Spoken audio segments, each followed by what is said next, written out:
An empire billions of years in the making. A carnival of natural wonders. Societies of cells. Simple and complex. All connected by an astonishing web of molecular processes and global ecological systems. A web of life. These are the greatest discoveries in the history of biology.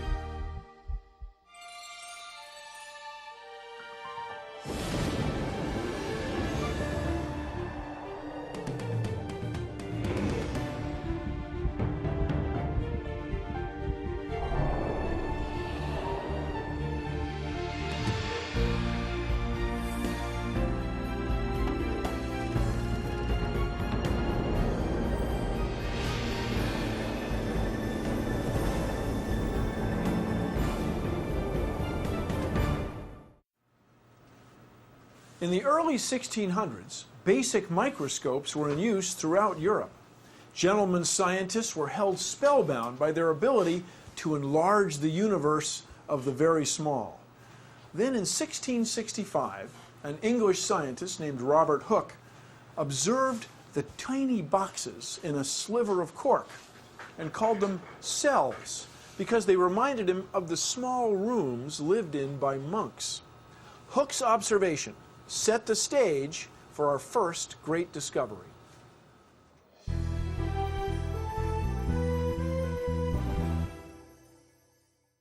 Anton van Leeuwenhoek was a Dutch merchant fascinated with science. Upon learning about Hooke's microscope, he decided to build one for himself. Dr. Gall. To find out what happened next, I paid a visit to Joseph Gall, a cell biologist at the Carnegie Institution in Baltimore, Maryland. Antoine Leeuwenhoek, what did he discover? Well, Leeuwenhoek discovered quite a few things, but what he's most famous for are discovering protozoa, that is small single-celled animals that live in pond water. How did he do that? He did it using a microscope of his own construction. Would you like to see? Oh, yes. You have a Leeuwenhoek microscope? Well, not an original. I have a replica of a Leeuwenhoek microscope. It consists of two brass plates with a small piece of glass, which is the lens. And the way you use this is to put the specimen on the pin here, and then you hold your eye up very close to the lens on this side, and when you do that, you can see the point of the pin, and you can put the specimen, whether it's an insect or whatever, on that pin. Would you like to take a look at it? Yeah. It's kind of heavy because it's brass. Well, it's brass. He made them In 1675, van Leeuwenhoek was using his microscope to examine a bead of water when he observed something extraordinary. A world filled with creatures that no human had ever seen. Microorganisms. So with this, with all due respect, primitive gizmo, yes, he discovered single-celled animals, exactly. Things we take for granted yes. now. What he's most famous for are discovering protozoa, bacteria, and sperm. This thing is brilliant. It's got a mechanical stage, it's got a focusing device, it's got all of the things that you need to look at a specimen. And it works. Did they know what they were seeing? Do you know what I mean? Like, did they understand? Well, I doubt that they really understood what they were seeing in the modern sense, but they were impressed that all these little things that were alive in water. I mean, people had no idea that water was teeming with organisms. I guess I just had no idea the thing was this small and delicate, and frankly, so elegant, because it's the palm of your hand, and what you see on the tip of that pin changes the world. It does, indeed. It was an enlargement of our understanding of the nature of the natural world, that the world out there was not just dead things, but that it was teeming with life.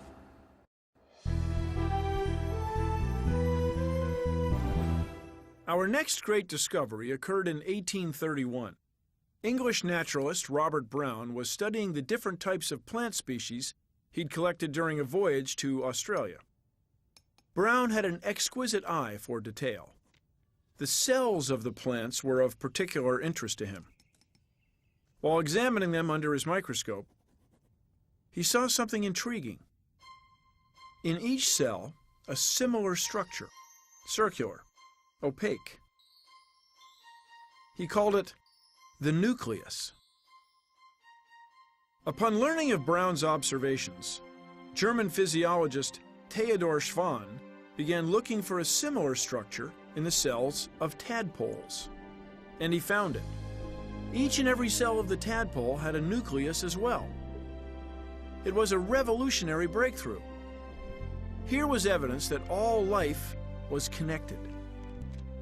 In this book, Schwann describes various cell types from all sorts of organisms and identifies them by the fact that they have a nucleus in them. How would you say the discovery of the nucleus was a great discovery? The realization that there was a unit of structure to all organisms. This was a unit of structure not only in plants, but in animals. So it united both the plant and the animal kingdoms into something that had similarities to each other.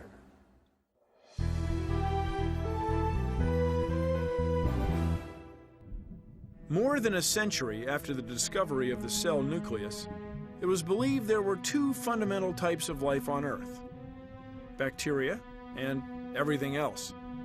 Bacteria were classified as prokaryotes. These were simple, single-celled organisms with their DNA contained not within a nucleus, but by the cell wall. All other life forms were classified as eukaryotes. Their cells carried their DNA enclosed within the nucleus. But this simple classification system was in for a shock. In 1977, biologist Carl Woese was studying the genetic makeup of a methane-producing microbe when he realized it was different from any known bacterium. Its cell wall was unique. It produced unusual enzymes, and its genetic sequence was unlike anything he'd ever seen. It became soon apparent within a space of an hour that there was something, a third thing out there. This was the moment of discovery. Carl Woese had found a third form of life, a group of single-celled organisms that he called archaea. We used to think there were two primary kingdoms on this planet. Now we know there are three. That was the shift, big shift. Because all of microbiology had been structured around the idea that all bacteria are fundamentally the same. Not in their details, but in their essence, their ancestry, and their basic cell organization. Here is something that every microbiologist and biologist firmly believed in, and it wasn't true. So it does make you smile, doesn't it? Yeah. Look what I found. What he found was a life form able to live anywhere on the planet, including the most extreme environments. Some archaea even call this home, hydrothermal vents on the ocean floor. Temperatures here fluctuate wildly within just a few inches, going from freezing to a scorching 760 degrees Fahrenheit. Archaea have also been found living miles inside the Earth, thriving in lakes of acid where even iron minerals dissolve. Today, some biologists believe that archaea are the common ancestor from which eukaryotes evolved, and that includes you and me. For Carl Woese, the discovery of archaea remains a sweet memory. It was picked up when published by the New York Times first and the other newspapers, and then the TV came in, and I can remember walking outside of my house one night saying, when all this was happening, say, "Tonight the world belongs to you." Our next great discovery sought to answer a question at the heart of biology: how cells form new life.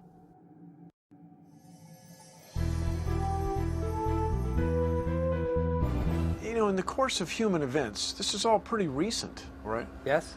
They found nuclei, there's cells around nuclei, animals and plants have cells. Yes. Then what happens next? Well, after a gap of some 30 years or so, people began to see cells dividing. Cell division is the process that the cell of a plant or an animal goes through to duplicate itself. While scientists had known about the process for decades, German zoologist Walter Flemming was the first to describe it and to publish his findings. And his book was published in 1881. This book was momentous and extremely important in the history of cell biology because Flemming described cell division in a way which would be acceptable in a modern journal. Flemming observed the process of cell division in great detail. With the help of a powerful new microscope and new dye staining techniques. With these innovations, he was able to identify structures that later were named chromosomes. And then, his great discovery. During cell division, the chromosomes undergo dynamic change. They divide into two identical parts, one for each daughter cell. Flemming called this process mitosis.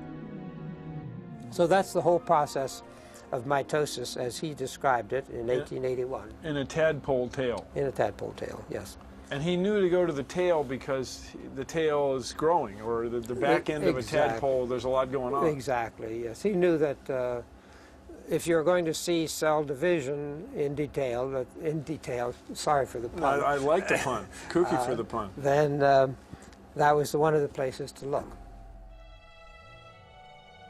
The splitting of chromosomes during mitosis was a breakthrough discovery. It opened the door for scientists to begin understanding how one cell can turn into a complex organism made of many interacting cells.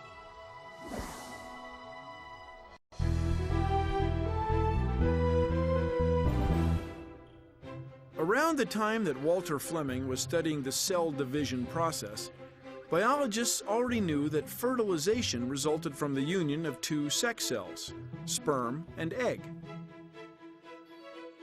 What they didn't know was why these were the only types of cells in the body capable of reproducing new life.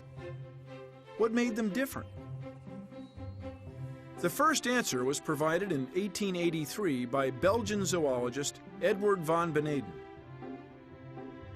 Van Beneden was studying a species of roundworm when he discovered that nearly all of its cells contained 4 chromosomes. The only exceptions were the roundworm's sex cells, the male sperm and the female egg. These cells had only 2 chromosomes. Van Beneden observed that once 2 of the sex cells came together, a full set of 4 chromosomes appeared in the fertilized egg. But just why the sex cells had only half the number of chromosomes compared to all the other cells was still a mystery. Then in 1887, German biologist August Weismann entered the picture. He knew about the work of Van Beneden, who had shown that the sperm and the egg bring in equal numbers of chromosomes. But Van Beneden's work had not really worked out the details of how the chromosomes were reduced in number. He saw them go in half, and he saw them recombine. He saw that the sperm and the egg brought in half the number of chromosomes as the body cell, but he didn't really know how they got rid of the half that they got rid of. So Weismann discussed how this might happen from a theoretical standpoint. And he said, well, what you could have would be that either every one of the chromosomes would just split in half, and half would go off one way and half would go another way. Or you could have it more complicated, that the chromosomes could pair, and then instead of splitting, they just separate again. After years of studying the behavior of chromosomes, Weisman determined that at some point a developing organism signals its sex cells to divide their number of chromosomes in half. Weisman called this very special form of cell division meiosis. I think they will look back and see this as the golden age of biology, because, let's say, 200 years between 1800 and 2000, we went from not knowing what distinguished a stone from a frog. Okay? And now we know the difference between a stone and a frog. That's pretty good. Yeah. So that, in a real sense, we've answered the old philosophical question of what is life. Maybe not to everybody's satisfaction, but we're well on the way.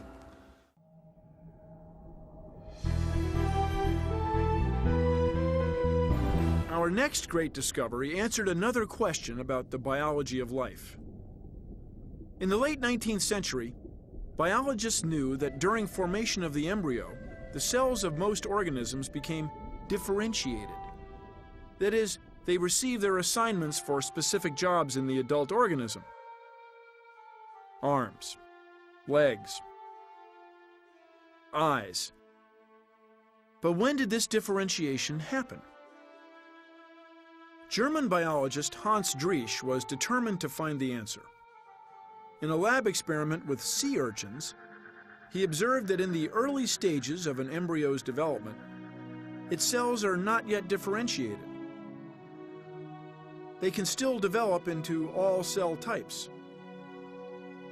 Today, scientists call cells that can develop into all or many cell types stem cells. Hi, Bill. Hi.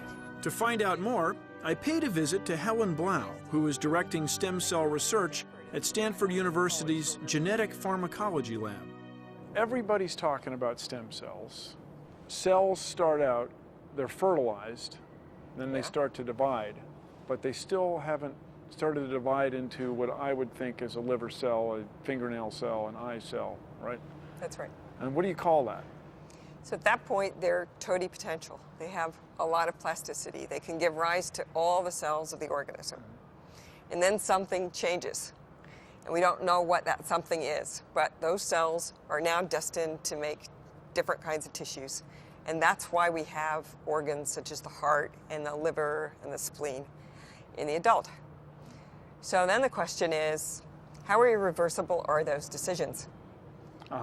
Okay. So I wanted to challenge the idea that cells were irreversibly determined, that once a cell became liver, that was it.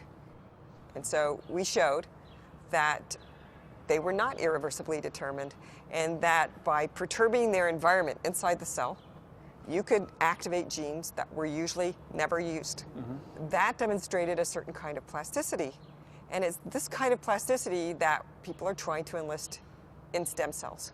So understanding the mechanisms underlying this may allow us to use the fundamental principles we've discovered in treating disease. What's recruiting these cells? What's getting them to fuse? What's getting them to reprogram so it's even more efficient? We might enlist that in what's called regenerative medicine. We're finding that cells have more potential than we thought before. So that a blood cell stem cell not only makes the blood, but those cells can travel elsewhere through the circulation to aid in the repair of damage in tissues such as muscle, tissues of the brain, also liver. And that's been shown in several labs now. That's like Star Trek or something. You know what I mean? Dr. McCoy stabs the guy, and 15 seconds later, he's okay. Well, it's not going to be quite like that. Yeah, we got a long way to go. But To gain a better understanding of the new technologies that Helen Blau is using to uncover the potential of stem cells, she showed me an experiment being conducted with genetically altered mice.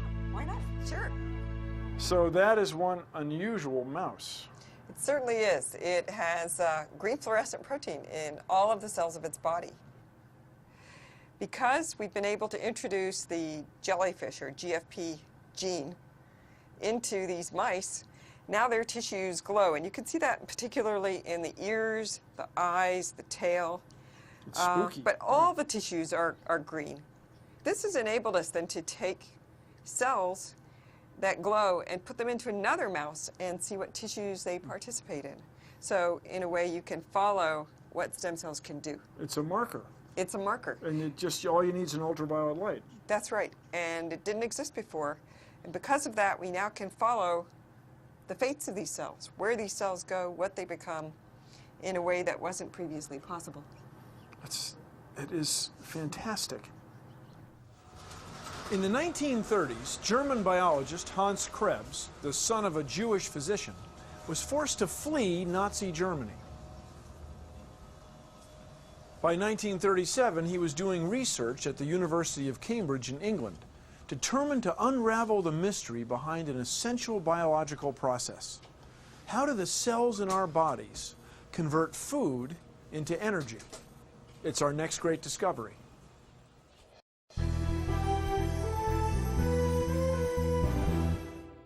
To investigate the process, Hans Krebs broke open a group of cells by grinding a sample of animal tissue. He collected the liquid from the broken cells, then put the contents through a series of chemical reactions and measured the results. Slowly, a pattern began to emerge. A pattern that led to a remarkable discovery. From his measurements, Krebs determined that sugar molecules from digested food go through a cycle of various chemical reactions inside the cell. This cycle results in the production of the energy-rich molecule ATP. This molecule provides us with the energy we need to make us go. And the cycle of chemical reactions is known as the Krebs cycle. It was a milestone discovery in the development of biochemistry. The Krebs cycle opened the door to a deeper understanding of how cells function in the human body, just like our next great discovery.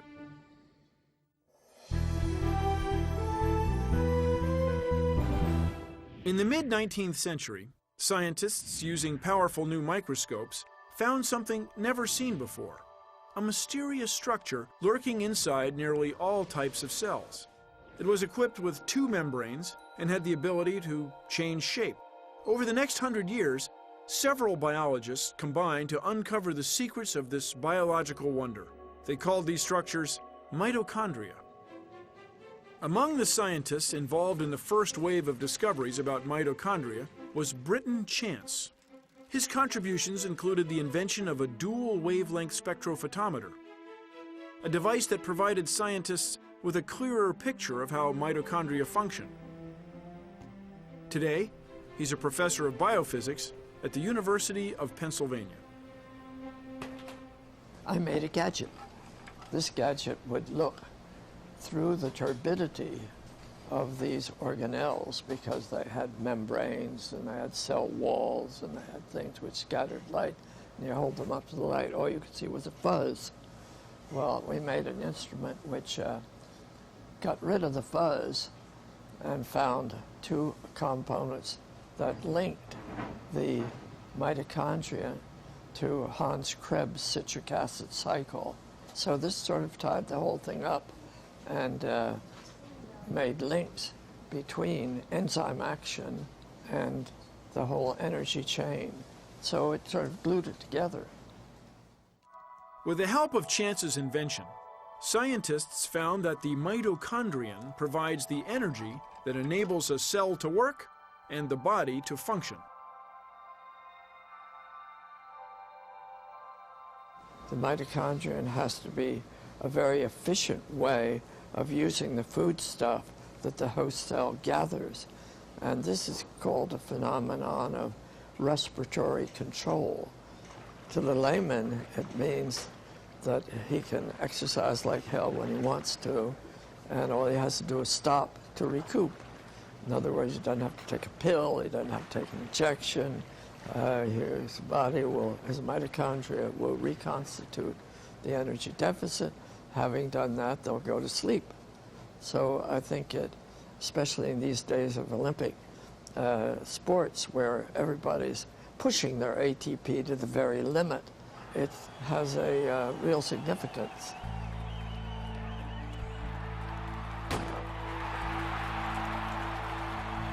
Britton Chance appreciates that significance as a scientist and as an athlete. In 1952, he won a gold medal as a member of the U.S. Olympic sailing team. I think discovering the components, studying mitochondria in vivo, finding out how they work, showing how important respiratory control was and how it worked, and of course studying free radical generation, which now is recognized as not so dangerous, but a signaling process. And that work sort of keeps me off the street now, but I'm working more on brain and cancer because of the implications of mitochondriology there. At the end of the 19th century, one of the great puzzles challenging scientists was how the billions of nerve cells that make up the human nervous system communicate with each other. They knew that each nerve cell, called a neuron, carries electrical impulses. And many believe that the connection that allows the impulses to jump from one neuron to another was electrical as well, until our next great discovery.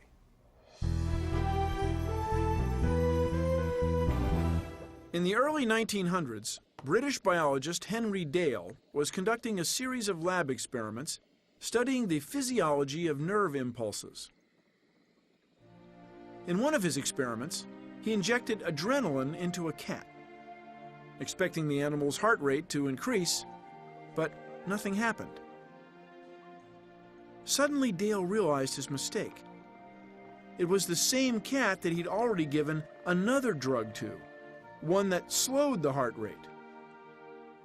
With this mix-up, Dale realized he was onto something.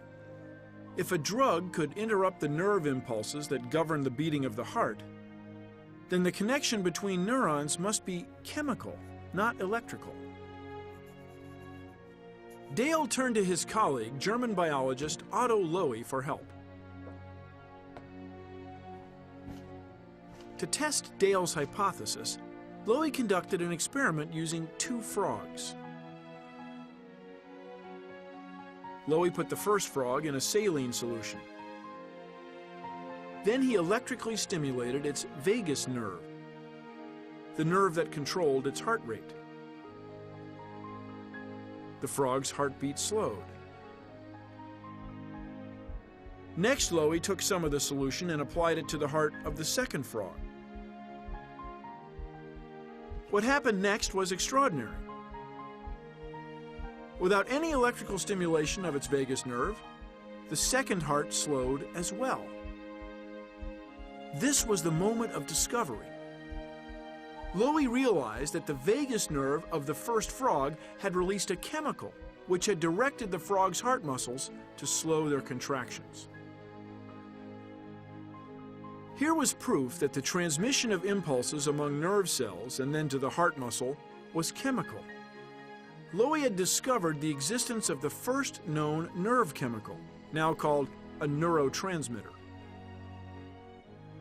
Today we know there are many neurotransmitters in the human body, and researchers are using that knowledge to learn more about how the brain works and the chemical messages it sends. For example, low levels of serotonin have been connected with depression, alcoholism, and anxiety disorders. But as our next great discovery revealed, the nervous system isn't the human body's only method of communication.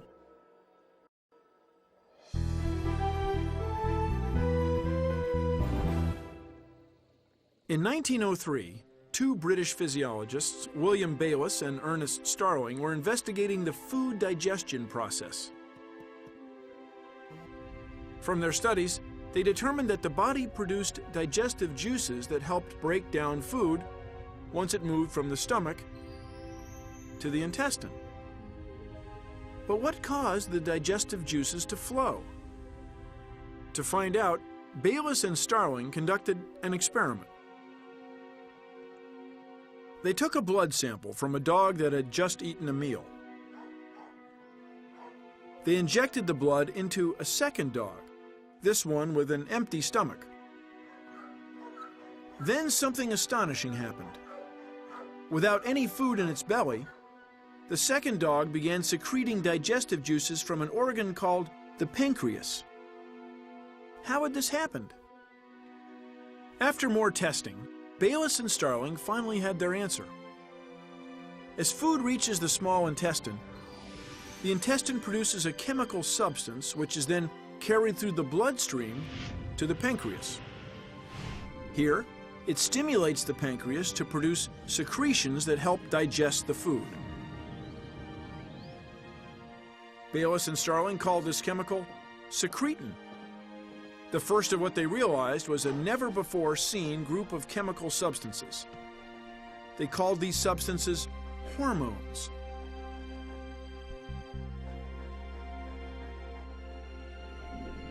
Since Bayliss and Starling's discovery, more than 50 hormones have been identified. Hormones that are produced by glands and tissues and carried in the bloodstream as the human body needs them. There are hormones which affect the body's growth, metabolism, heart rate, and blood sugar. They even help us prepare for reproduction. Estrogen, for example, is one of several female hormones that helps prepare the womb for the baby and the breasts for feeding. So far, we've seen discoveries that revealed the biology of life on the microscopic level. Our next great discoveries opened our eyes to the biology of the macro, those systems on which all life on the planet depends.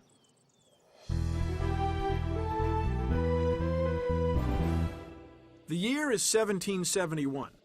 Chemist Joseph Priestley conducts a series of experiments to see what happens when he heats various substances in closed jars and collects any gases coming off. In one of the experiments, he put a lit candle under the jar, but the flame quickly burned out. In Priestley's words, the air inside was injured. Curious what effect this injured air might have on a living thing, he placed a mint leaf inside the jar and left it there for 10 days. When Priestley checked back, incredibly, the leaf was still green. Somehow the air inside the jar was fresh again. Priestley speculated that the mint leaf must be responsible for this transformation. But how? This question remained unanswered until a Dutch scientist named Jan Ingenhousz decided to duplicate Priestley's experiments. Using plants, Ingenhousz witnessed the same beguiling phenomenon. After conducting a series of more tests, Ingenhousz began to realize what was happening. The ability of a plant to transform the air inside the jar only worked if the plant was exposed to sunlight. This was the breakthrough. Together, Priestley and Ingenhousz had discovered photosynthesis, the biochemical process by which plants trap the energy of sunlight and convert it into chemical energy. Photosynthesis removes carbon dioxide from the atmosphere and replenishes it with the gas on which our survival depends, oxygen. The same gas that Joseph Priestley would discover 3 years later in 1774.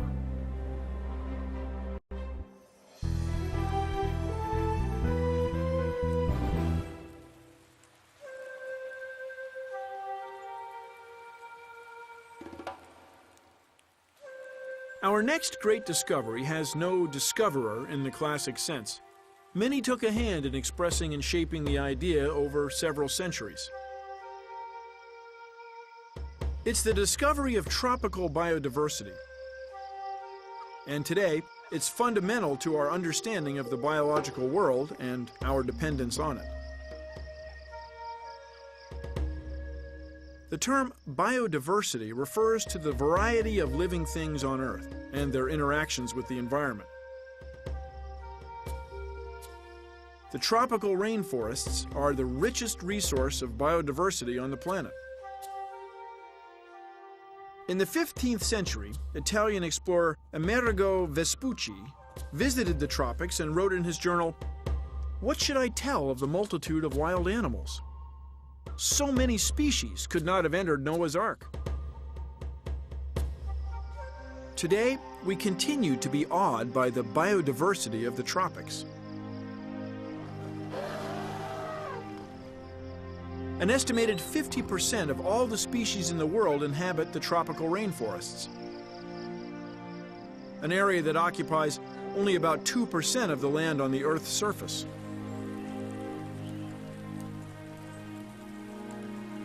The Amazonian rainforest in Brazil has nearly 500 species of trees growing in an area of just 2.5 square miles.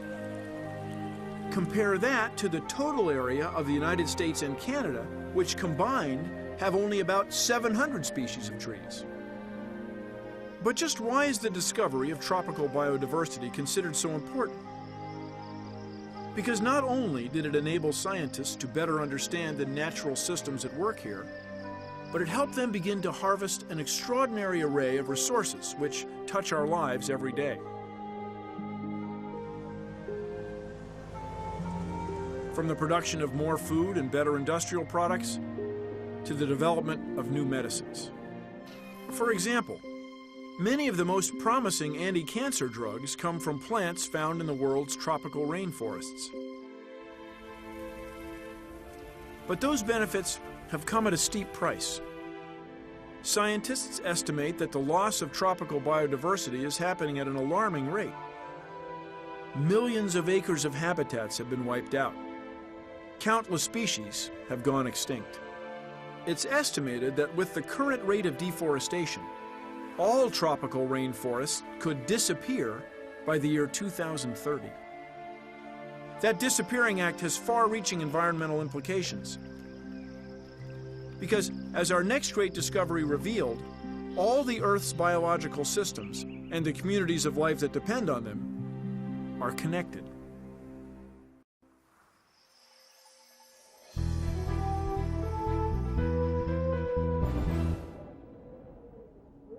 The Dust Bowl of the 1930s.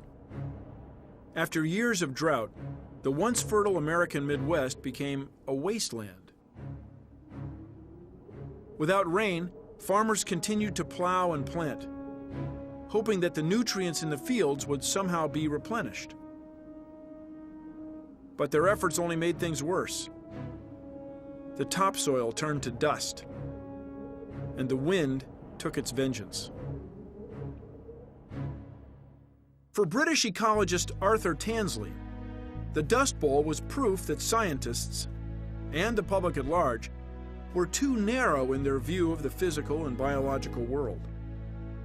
They did not understand the dynamics of the environment as a whole, a perspective that helped explain the cause and effect of events like the Dust Bowl.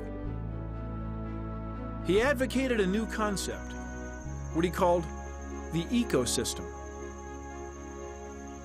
The word has a simplicity to it. It's understandable by the ordinary person. It can be applied effectively, but it also has a scientific significance in that it brings together ideas from a variety of sciences.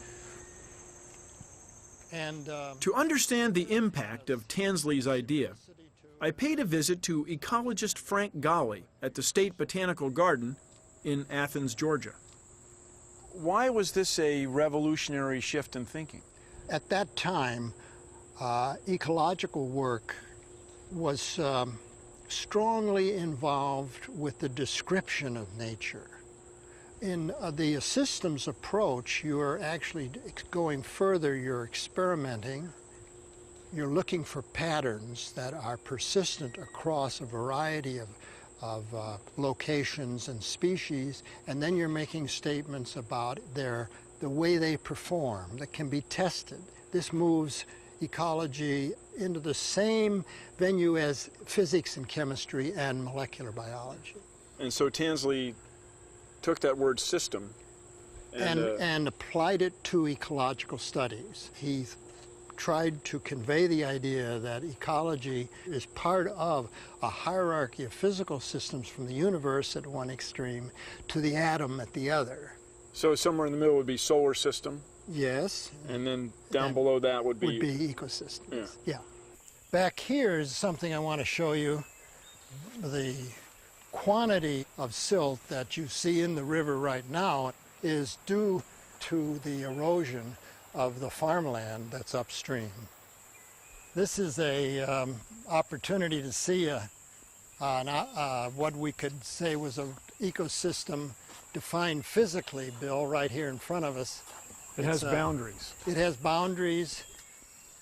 It's formed through a manipulation of the flood cycle, the river. So this is a floodplain. That's right. It receives water from the Oconee River. Periodically we get enormous rainfall and the river floods and would then send water into this sort of a area. We might be standing chest deep in water during a flood. Presumably at one time it was a forest. We see the remnants of the trees. But because of flooding and the persistence of flooding, the trees' roots were unable to respire and the trees died. You can see if you look around yourself here how beautiful the recovering forest is in its shape. We've studied that in great detail using an ecosystem approach. So that now we're able to talk about how to rebuild ecological systems here in this region by manipulating the various species and the environment to speed up the process, to get the endpoints we want to emphasize, and to do it at lesser costs. And that's a very positive step because we can rebuild nature to meet certain human needs and so that it functions and maintains itself on its own under solar power. Solar power, yeah. Under solar power, which is driving all the cycles and everything else.